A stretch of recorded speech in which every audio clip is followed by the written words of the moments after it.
Hey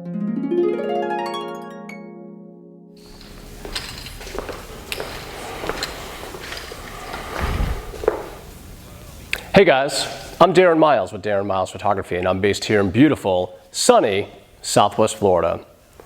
On my right, camera left, is the Profoto B1, an outstanding flash. It's been around since 2013. It's one of the first times that Profoto put out a flash that was battery powered, 500 watt seconds with TTL and flash control from one of their triggers. I've been a Profoto loyalist since this flash was introduced. In fact, I bought a B1X, I bought a B2. I mean, I love my Profotos. They've been fantastic for me over the last 8 years.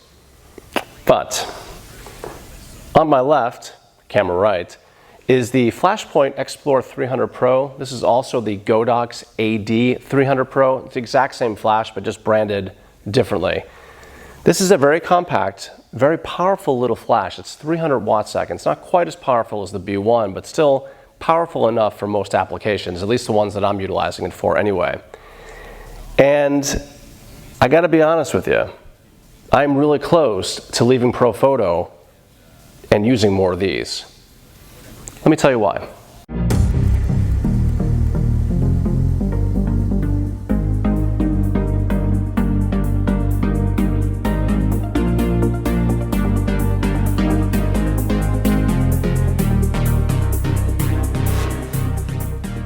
Let me start this video by saying this is not a hit piece on Profoto. I've been a Profoto loyalist since 2013. I was one of the early adopters of the B1 and I loved it. And early on, Profoto was great about updating this thing constantly. Whenever a new camera came out, we get a new firmware update.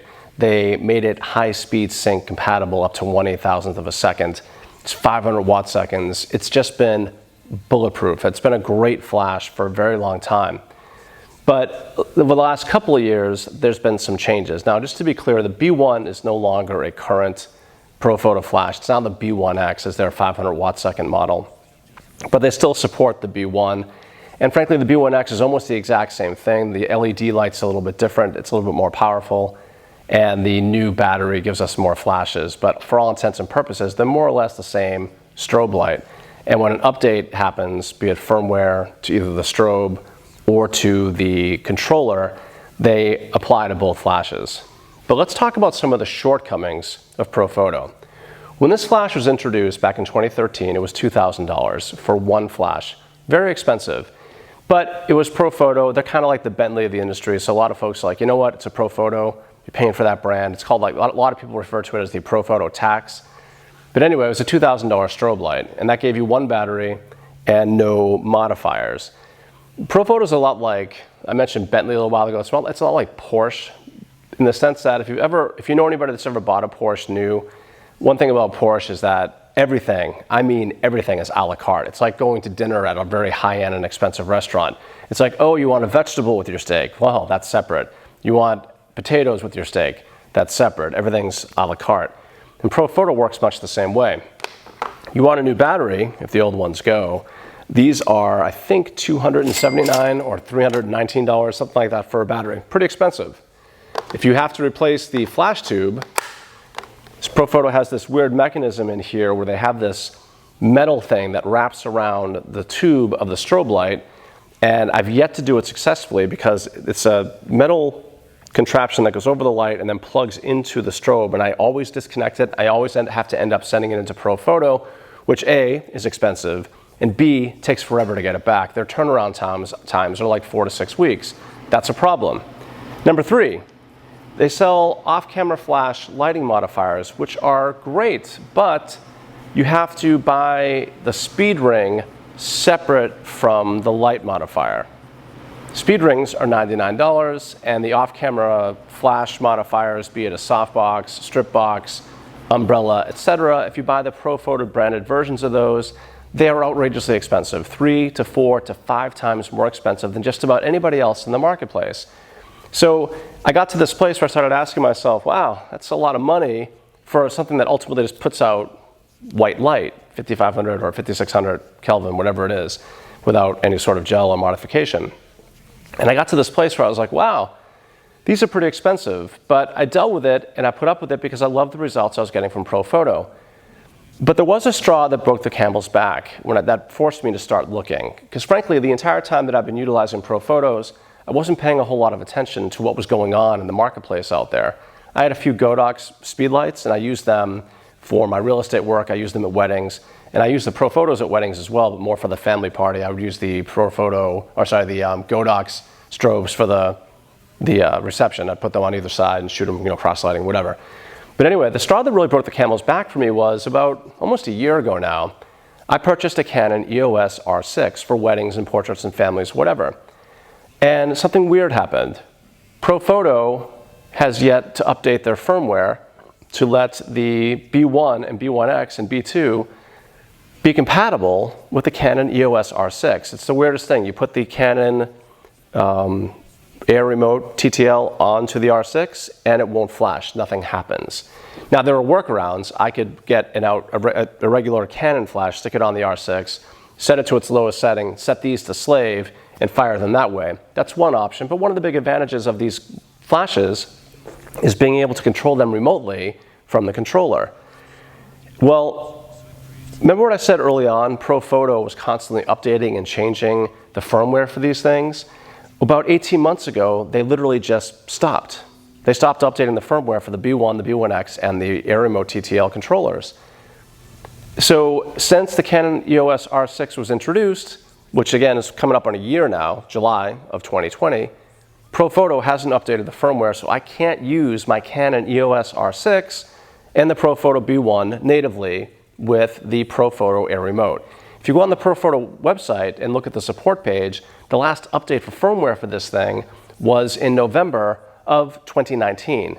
That's coming up on 18 months ago. That seems almost unconscionable to me for a firm that charges what they charge for their strobes, their triggers, their batteries, their light modifiers, their speed rings, etc. These are expensive items, and if you're going to charge that kind of money, I feel like you're almost obligated to keep up with the latest cameras in the marketplace. We're paying this premium for that reason, and we're not getting that kind of premium service. The last 18 months for me with Profoto have been a big letdown, like a really big letdown. So I finally hit a breaking point with my R6. I decided I need to start looking around at what else is available in the marketplace. Like I said, for the last 8 years, I hadn't really been in the market for strobes, just because I was happy with my Profotos, excuse me, I was happy with my Profotos until I hit that brick wall of not being able to use one of these with my R6. So I started to look.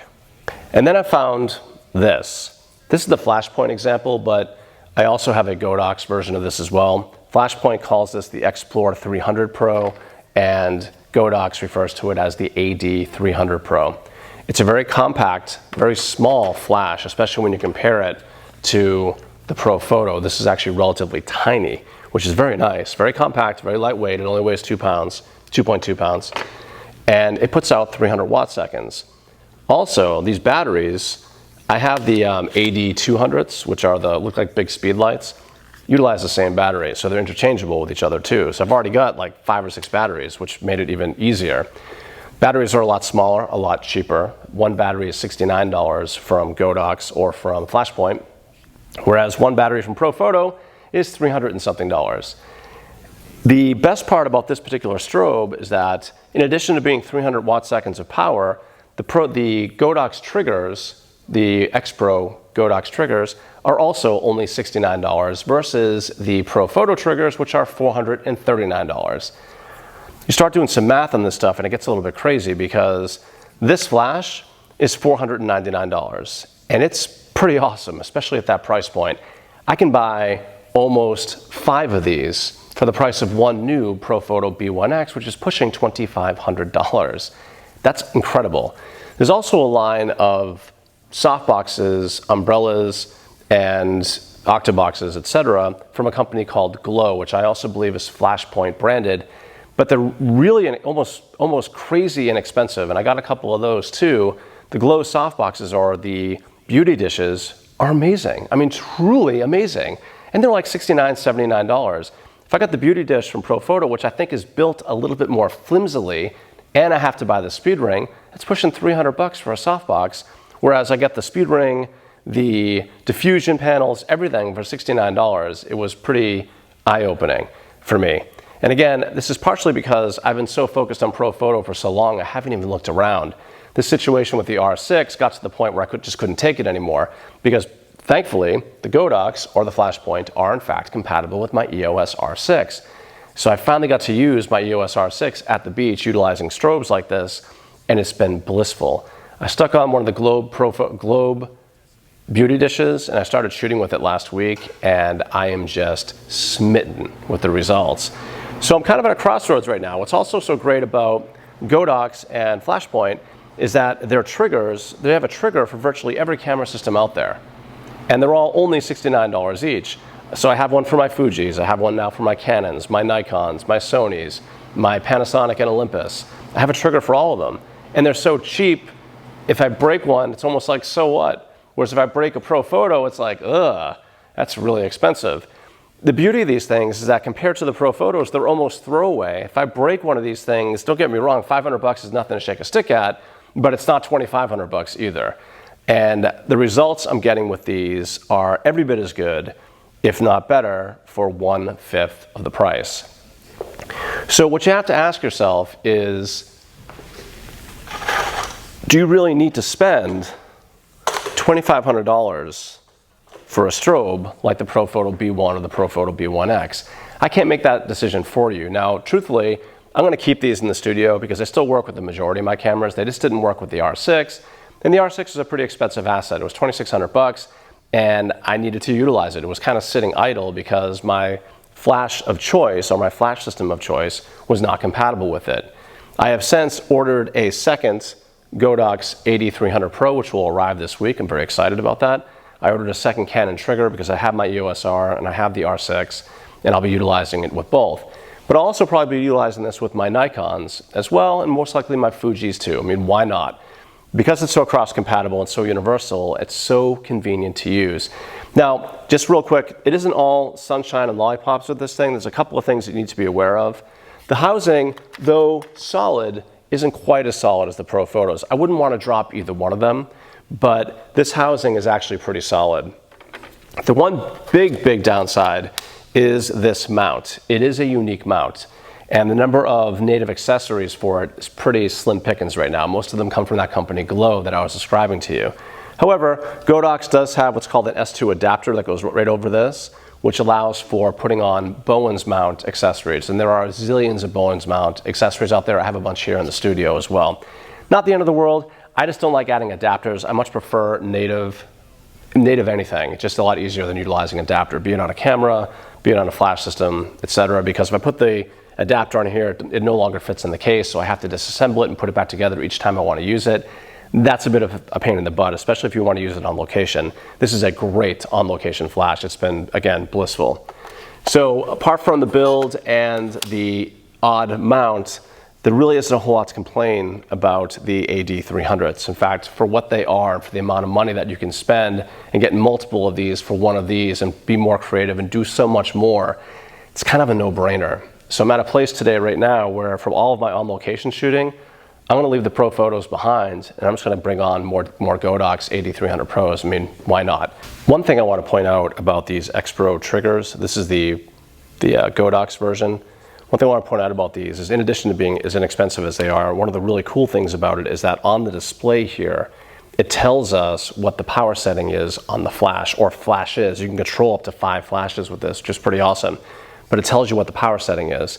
One of the downsides of the Profoto trigger is that you can only adjust the power, but you don't know what setting it's on. So you find yourself asking the client or walking over to the strobe yourself to take a look at the back of the screen to say or to see what the power setting is. It's kind of annoying. The other thing too, the control system on the back of the Flashpoint is so much more intuitive and so much easier to use than the Profotos. The Profoto requires pushing multiple buttons, pressing and holding and waiting for various options to be entered in. I use them so infrequently that I forget how to do it. I end up going to YouTube to watch a video on how to do it. It's just not that intuitive, whereas the Godox is very intuitive and really easy to pick up and use. Just another consideration. So in addition to being more economical, they're also a lot easier to use. It's been a great experience utilizing these, and I'm so glad that I found them, and I'm kind of upset with myself that I haven't really been looking for the last 7 years or 8 years since I've been on Profotos. Maybe that's kind of snobbery on my part. Godox 8300 Pro, Flashpoint Explore 300, Both truly capable, truly amazing, truly economical, fantastic all-around packages for your outdoor flash needs and studio flash needs. They are a great, dare I say, fantastic deal. I'm Darren Miles with Darren Miles Photography, and I'm based here in beautiful, sunny Southwest Florida. If you like videos like this, go ahead and give me a like, or better yet, subscribe. And until the next time, happy flashing.